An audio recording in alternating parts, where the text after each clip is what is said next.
Hola amigos y amigas, muy buen día. Bienvenidos a un nuevo video aquí en el canal donde revisamos contenidos de decodificación biológica, astrología y del ámbito terapéutico, entre otros. Bien, en el caso de la anorexia, vamos a decir, sin entrar en mayores tecnicismos, que vamos a ir a buscar un conflicto de pedazo tóxico. Es decir, que aquello que debiera alimentarme en realidad me resulta intoxicante. Ese es el pedazo tóxico. Hemos de tener en cuenta que la enfermedad no es una falla ni un azar, sino que es una respuesta adaptativa que tiene su lógica biológica, tiene pleno sentido biológico. Por lo tanto, si el inconsciente biológico responde alejando el pedazo de alimento, escupiéndolo, vomitándolo, rechazándolo, es porque hay un registro donde este pedazo que entra, ya sea el pedazo real como la comida o simbólico como el afecto, el cariño, resulta intoxicante. Este pedazo resulta peligroso, por lo que debe ser alejado. En la persona que ha desencadenado anorexia, va a cobrar especial relevancia la figura de la madre o de quien haya hecho de tal, porque el inconsciente biológico asocia el alimento físico con la nutrición y la seguridad psicoemocional básica, primaria. Esto porque el inconsciente trabaja mucho con el lenguaje simbólico. Por lo tanto, el alimento físico está asociado simbólicamente también al alimento afectivo que recibo desde la función materna. Ambas cosas van juntas. De ahí que típicamente encontramos en la anorexia un conflicto en que la figura de la madre resulta tóxica para la persona. Hay algo en su comportamiento, en su manera de maternar, que se vive, se vivencia como tal. Cuando se dice lo anterior, a veces ocurre que hay mujeres a las que se les activa un conflicto de culpa o de ira, de enojo con la pareja o la expareja, y su personalidad activa sus mecanismos de defensa. Y situadas desde ese lugar energético, dicen cosas como, pero me parece que esto de la anorexia es culpar o es responsabilizar a las madres o a las mujeres. ¿Y por qué no puede ser el padre? Si bien esta pregunta en el fondo, en su trasfondo es válida, aquí hay que entender que en decodificación biológica no nos referimos a la moral, sino que partimos desde el punto de vista justamente biológico. Y desde ese punto de vista, los miembros de una pareja tienen determinadas funciones asociadas a su configuración biológica, como en este caso la alimentación directa. Y que mientras esto sea de un determinado modo, hemos de comprender el funcionamiento de la biología no desde la moral, sino desde saber que en ella también están presentes las polaridades yin y yang, que son los principios energéticos básicos de la creación, y es desde ahí que vamos comprendiendo ciertos comportamientos. La decodificación biológica y la terapéutica nunca, jamás van de repartir culpas, sino de asumir responsabilidades. Entonces, en la anorexia vamos a encontrar que hay un registro donde lo que recibo de la madre resulta tóxico, donde lo que debía nutrirme, el afecto, la contención y la seguridad emocional primaria, básica, asociada a la función materna, es lo que a la vez me envenena, y entonces el inconsciente biológico va a responder desencadenando la sintomatología. Ahora bien, este alimento que se recibe, este pedazo del que hablaba, y que se vivencia como ponzoñoso, puede tener que ver, por ejemplo, con madres que experimentaron algún tipo de rechazo directo o indirecto hacia el hijo que se estaba gestando. Por ejemplo, porque fue hijo, o sea, un producto de una pareja que tuvo sexo extraconyugal. Por lo tanto, hay un rechazo a la pareja que, en el fondo, para el inconsciente es también un rechazo hacia el hijo. A veces también tiene mucho que ver este pedazo tóxico con madres hipercontroladoras, hiperabsorbentes en la vida del hijo o que quieren vivir a través del hijo o de la hija, por lo que les imponen ideales, por ejemplo, de perfección que se les incita a cumplir.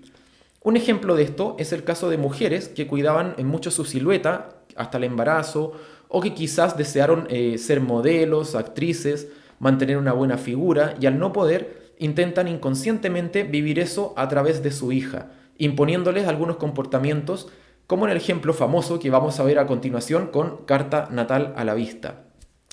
Se ve también en estos casos, como decía, este comportamiento muy controlador, muy invasivo, extremadamente invasivo, digamos absorbente de la madre hacia el hijo. Con frecuencia se ve este tipo de patrón en la anorexia, donde el hijo siente, o la hija, que la anorexia es mucho más común en mujeres que en hombres, siente que no puede vivir su vida, no puede liberarse de ese pedazo tóxico.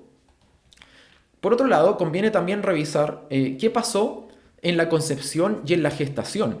lo que se llama la época del proyecto sentido, o sea, justo el tiempo de concepción, gestación y poquito antes y poquito después.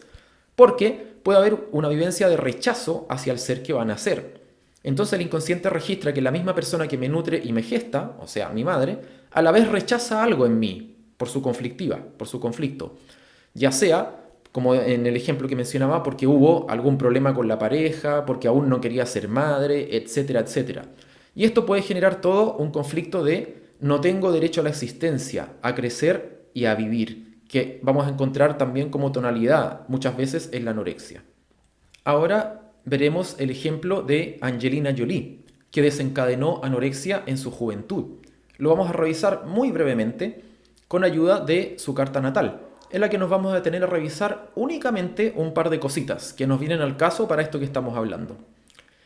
Antes de ello, de ver la carta, vamos a decir que si uno investiga la vida de Angelina, su infancia, sus nacimiento y circunstancias, uno se da cuenta de que hay un caso donde la madre, Marceline Bertrand, se muestra hipercontroladora.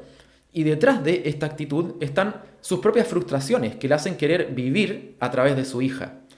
Por ejemplo, ella llevaba a Angelina constantemente a castings de modelaje y clases de actuación, porque ella misma tenía la frustración de haber deseado ser actriz y de moverse, vincularse mucho con Hollywood, y no lo pudo hacer, esto de ser actriz, más allá de filmar algunas cosas por aquí y por allá, algún comercial o algo, no pasó demasiado con ella en ese sentido.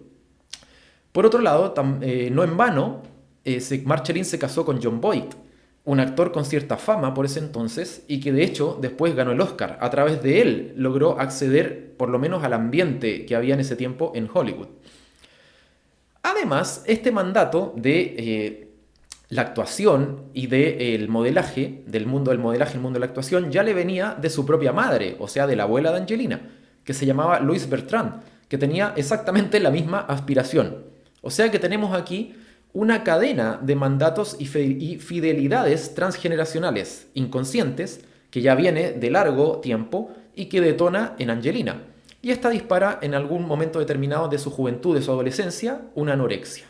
Además, si nos remontamos al nacimiento de Angelina, vamos a ver que Marceline experimentó un rechazo hacia ella porque en el fondo era el fruto de su relación con Jon Voight, quien por ese entonces estaba teniendo una relación oculta con Stacey Pickren, que era una actriz de una de sus producciones. Entonces aquí es donde ya se programa, en el inconsciente de la niña, una vivencia de rechazo. Fijémonos en este Saturno, que justamente tiene que ver con ese rechazo, en casa 12, que es simbólicamente el periodo de gestación. La casa 12, simbólicamente hablando, si no lo sabías, tiene que ver con este periodo de gestación. Más aún, sabemos que Angelina pasó su primer año, una vez nacida, bastante sola, a cargo de niñeras que trabajaban por hora y se turnaban para cuidarla en una casa donde no había mucha gente, en ese espacio, al menos donde ella estaba, porque ni su madre ni su padre estaban cerca de ella efectivamente hablando. De seguro, aún enredados en todo el conflicto que tenían que desencadenó su ruptura como pareja. De hecho, Crisanne Morel, que era una amiga de la familia, decía que Marceline en el fondo rechazaba estar con Angelina porque ella le recordaba demasiado a ahora su ex marido, a Jon, con quien tenía un profundo rencor por haberla dejado por la otra mujer. Entonces Morel dice que Angelina tenía los mismos ojos que él. Entonces por eso esto generaba esa vivencia de rechazo en la madre. Y esto ocurre muchas veces cuando hay conflictos en la pareja, que como el hijo es fruto de esa pareja, de alguna manera el rechazo hacia la pareja va a dar también a la psique inconsciente del hijo. Y bueno, por todo esto, en el inconsciente de la niña, o sea de Angelina, no hay un registro firme sobre el cual estructurar una base psicoemocional y afectiva. Algo que suele verse muy a menudo con Saturno en Cáncer, como vemos aquí en la carta, en casa 12, y que es parte importante del material que el ser profundo o el alma viene a elaborar justamente. Por algo vemos esto en la carta, o sea, el alma viene a trabajar cosas que tienen que ver con este reto, este gran reto que tiene que ver con lo saturnino. Y aquí hago un aviso, ojo con esto, que no quiere decir que todo el mundo que tenga Saturno en la casa 12 le haya pasado lo mismo. La astrología no es un compendio de recetas de cocina, no es así como funciona. Se trata de potenciales que debemos saber leer en un determinado contexto, y ese contexto es la vida de la persona. Una vez dicho esto, puedo también mencionar que he visto este tipo de registros en varios casos de Saturno en 12. Me refiero a esta vivencia, este registro inconsciente donde hay un rechazo que resulta después gravitante para la vida de la persona más adelante. Un rechazo que muchas veces tiene que ver con este periodo de cuando la persona estaba en gestación, recién nacida, poco antes de nacer, que puede haber tenido también con lo que pasó en su ambiente, a nivel de la pareja, de sus padres, etc. Entonces, en la consulta muchas veces hay que trabajar estas cosas para traerlas a la luz, sanarlas e integrarlas. Bien, si nos fijamos en su carta, es interesante notar que tenemos justamente un Saturno en Cáncer, en casa 12, que es la casa del inconsciente y de la gestación, como ya mencioné. Siendo Cáncer la energía relacionada con la maternidad, con la nutrición psicoafectiva y física, que ya están vinculadas inconscientemente por lo que vimos, podemos entonces hipotetizar, basándonos también en la información que tenemos de la vida de Angelina, cómo es que su vida parte de una fuerte desconexión emocional, a raíz de una también fuerte carga traumática relacionada con lo que tiene que ver con estos temas, con la nutrición psicoafectiva y la seguridad emocional, con la falta de ello. Y es justamente esto parte importante de lo que el ser profundo, como les decía, de la persona, lo que llamamos el alma, entre comillas, viene a revisar, a trabajar en esta vida. Saturno, recordemos, nos muestra un reto de alma que se trabaja acá, en la materia, en este plano. Un reto donde sentimos que partimos de un lugar de insuficiencia, de desventaja, como que sentimos que comenzamos en desventaja, por algo es reto. Donde sentimos que partimos de un lugar de carencia, de restricción o de dificultad, y que hemos de ir madurando a medida que la vida nos lleva al encuentro de esta energía. Entonces no es casual que Angelina haya comenzado su vida desde una sensación de carencia, de vacío afectivo, de sentir que no se tienen raíces firmes de donde agarrarse justamente en lo emocional, en lo psicoafectivo, para más adelante en su vida, ya una vez después de transitar y vivir mucho, haber decidido experimentar el tema de la maternidad, que es donde justamente se necesita nutrir y alimentar no solo biológicamente, sino emocional y afectivamente a otros. Este es como podríamos decir, el trayecto de su vida, partir de ese inicio que mencionábamos, para llegar finalmente a la experiencia de la maternidad, que es donde todo esto se mueve muchísimo. Por lo tanto, de seguro que esto habrá sido algo que lo habrá vivenciado como una especie de prueba de vida, digamos, para ella, que le implica compromiso con la propia maduración del reto saturnino de su carta. Y así es que finalmente ella se compromete a llevar adelante la maternidad con una amplia cantidad de hijos. Fíjense que al día de hoy son 6 hijos los que tiene, mediante los que también se van reparando todas las historias del inconsciente familiar relacionadas con maternidades conflictivas y posible pérdida de hijos que hay en ese árbol transgeneracional.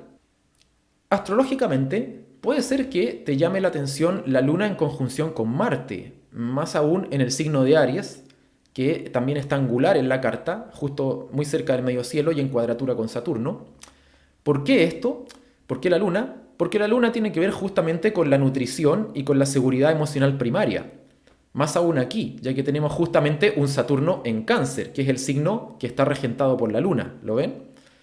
Uno podría pensar que con una luna en conjunción a Marte, como esta, esto podría en este caso hablar de algún registro de lo materno, que es parte del campo de experiencias asociado a la luna, a lo lunar, o sea, de algún registro de lo materno en la psique que se ha vivido como agresión, como que aquello que me nutre o me alimenta, o sea, la luna, a la vez me agrede o me violenta, Marte. O sea, la luna está en conjunción con Marte, se mueve uno, se mueve el otro. ¿Se fijan? Eso es lo que me refiero.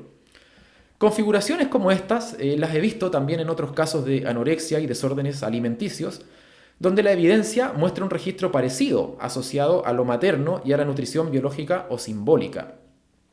Pero a este respecto es muy importante recalcar, y voy a ser muy insistente y pesado con esto, que no siempre la astrología va a funcionar de forma lineal, como creemos. O sea, no es que si alguien tiene Luna-Marte, Luna en casa 8, Plutón-Luna, una casa 2 que está relacionada con temas de nutrición también muy desafiante, o que tenga Cáncer y la luna muy tensionados, por ejemplo, no necesariamente si esto ocurre es que esa persona va a tener anorexia o problemas alimenticios. Esto justamente es lo que no hay que hacer en la práctica astrológica, porque, insisto, la astrología no es un compendio de recetas de cocina, ni funciona de esta manera. Una carta nos habla de potenciales, es decir, de posibilidades dentro de un amplio espectro que cada persona pone o no en funcionamiento de acuerdo a su contexto, a sus experiencias, a su inconsciente transgeneracional, a sus decisiones, a su proyecto de vida, a su cultura, etcétera, etcétera. Por lo tanto, necesariamente hemos de tener todo ello en cuenta y nunca olvidar que trabajamos con personas, no con cartas como si fuesen algo aparte. Bien, hasta aquí este video y aprovecho de comentarles que el primer nivel del curso anual de Astrología Moderna en su versión online 2022 comienza el sábado 13 de agosto. Toda la información la puedes encontrar en el enlace que está abajo en la descripción. Ahí en el curso obviamente que revisamos a fondo, con fundamentos, todas estas temáticas, tanto del ámbito de lo astrológico como también de contenidos de otras disciplinas como la decodificación biológica y transgeneracional aplicadas a lo astrológico. Así es que con esto me despido, espero que estén muy bien y nos vemos a la próxima. Chau chau.